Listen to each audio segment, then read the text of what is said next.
ஒரு ஊரில் ஒரு சிறந்த சிற்பி இருந்தார். அவர் ஒரு அழகான கோவிலுக்காக சிலை வடிக்க தீர்மானித்தார். காட்டில் கிடந்த ஒரு பெரிய கல்லை தேர்ந்தெடுத்து அதை உளியால் செதுக்கத் தொடங்கினார். சிற்பி முதல் முறை உளியால் தட்டிய போது அந்த கல்லில் இருந்து ஒரு குரல் கேட்டது.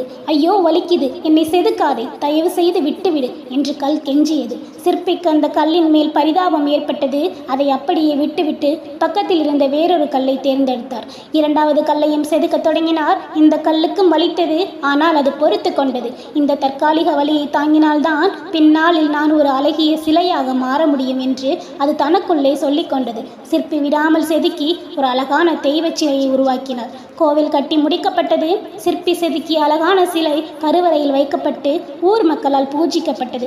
வலியை தாங்க முடியாமல் ஒதுங்கிய முதல் கல் அந்த கோவிலின் வாசலில் தேங்காய் உடைக்கும் கல்லாக வைக்கப்பட்டது.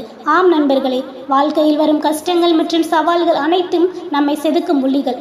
அந்த வலியை தாங்கி விடாமுயற்சியுடன் உழைப்பவர்கள் பிற்காலத்தில் உயரத்தில் இருப்பார்கள். கஷ்டங்களுக்கு பயந்து ஓடுபவர்கள் காலடியில் மிதிபடும் கற்களாகவே. நேற்றைய நாளை மாற்ற முடியாது, ஆனால் நாளைய நாளை உருவாக்க முடியும். கடந்த கால தவறுகளை நினைத்து வருந்தாமல் நிகழ்காலத்தில் சிறப்பாக செயல்படுவதே புத்திசாலித்தனம். உறுதியான மனிதருக்கு தோல்வி என்பது கிடையாது.